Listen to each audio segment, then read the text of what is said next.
Alright y'all, welcome back to the channel and to some more pattern testing out here today. And we've got something that several of you guys requested to see, and I was curious about as well as we patterned these loads over the past couple months during turkey season. You guys had commented and said you wanted to see these tested at like 20, 30, and 40 yards to see what they could do for more of a small game type of load. And the load I'm talking about are some of these guys, the Winchester XX Diamond Grade.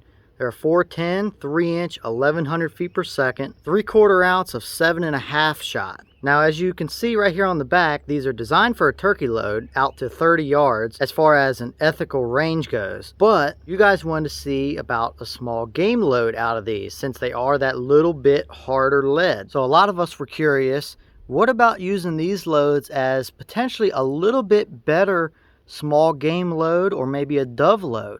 They are a little bit more expensive per shell than some of your other boxes of like 25 shells. But if they pattern a little bit better and perform a little bit better and hit a little bit harder because of that lead compound, they might be worth it in some cases. So with that being said, I brought out my Mossberg 500 410 turkey, but I decided to throw in this choke. This is a Winchester full choke.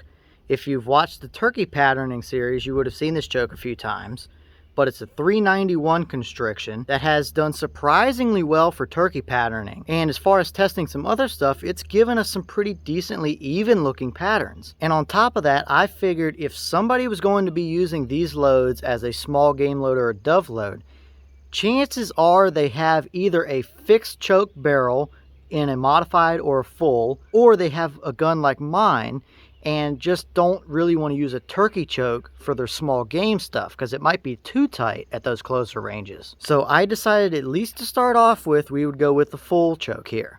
Now, if you guys want to see me throw in a modified or something like that, I do have one for the gun.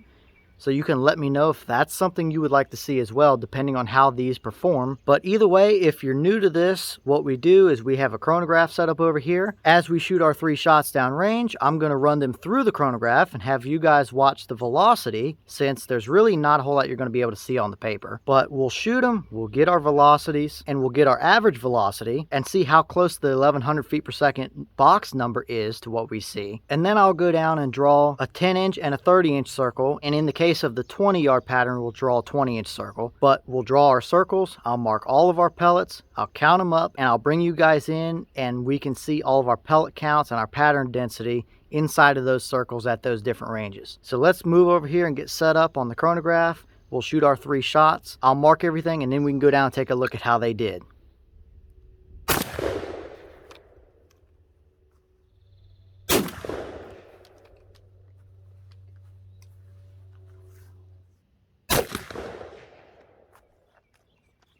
So those rounds look to be extremely consistent. So we got a high of 1234, a low of 1232, and an average of 1232. Technically kind of 1233 or so.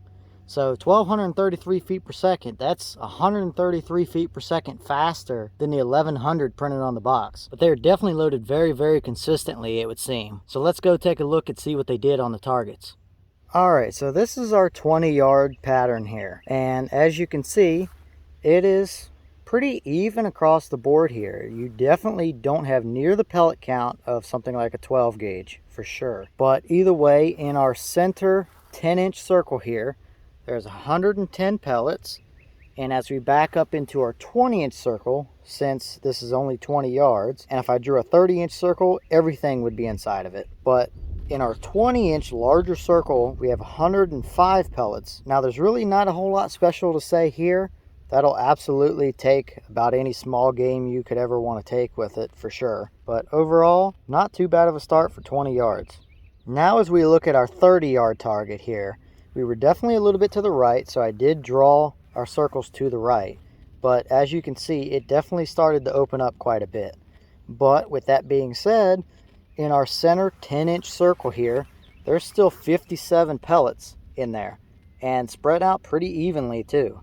And as we back out to now our 30-inch outer circle, there's 146 pellets in that larger circle. And still, most of our pellets are concentrated kind of towards the center of everything here. As you get out to the edges around here, we definitely start to have bigger gaps and voids, but that's because most of our pattern is pretty close to the core area there overall. Either way, that'll still absolutely do the job on any kind of small game or doves or anything like that, for sure, all the way out to 30 yards. So we're still looking pretty decent for a 410 lead load out at 30 yards here, I'd say.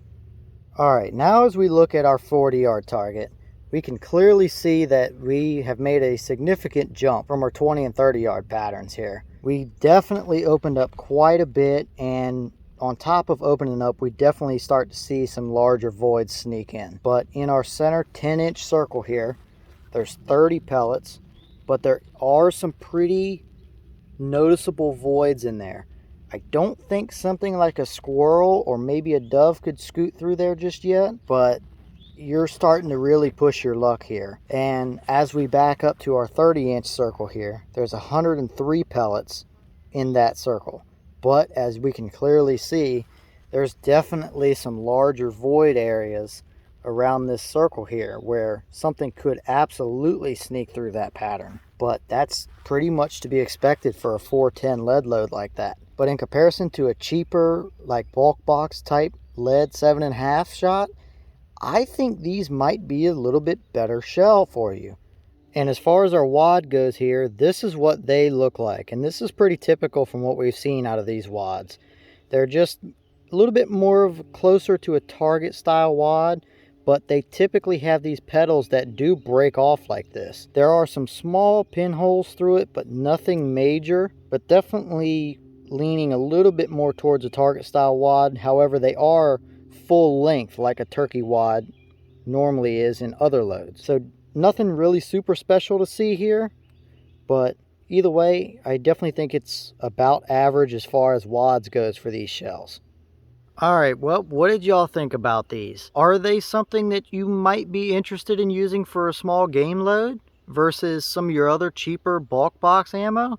They are a little bit more expensive per shell, but it's really not that bad to get you a few boxes of these for what it would cost you to get a single box of just your typical 25 rounds of whatever birdshot you would want to use. So what do you think? Are these still leaning towards that very, very limited lead turkey load? Or would you be more interested in these being a small game load? I definitely think they probably performed better than a lot of your other game loads out there would. So in some cases, it very well could be worth spending that little bit extra to get some of these shells. But either way, I definitely think this was pretty interesting to see how these would do in more of a small game or an upland type scenario like this. But either way, it's starting to cloud up and I've still got a couple more things I want to test. So I'm going to get back into it. So stay tuned because we've got plenty more coming. And with that being said, I'll see y'all in the next one.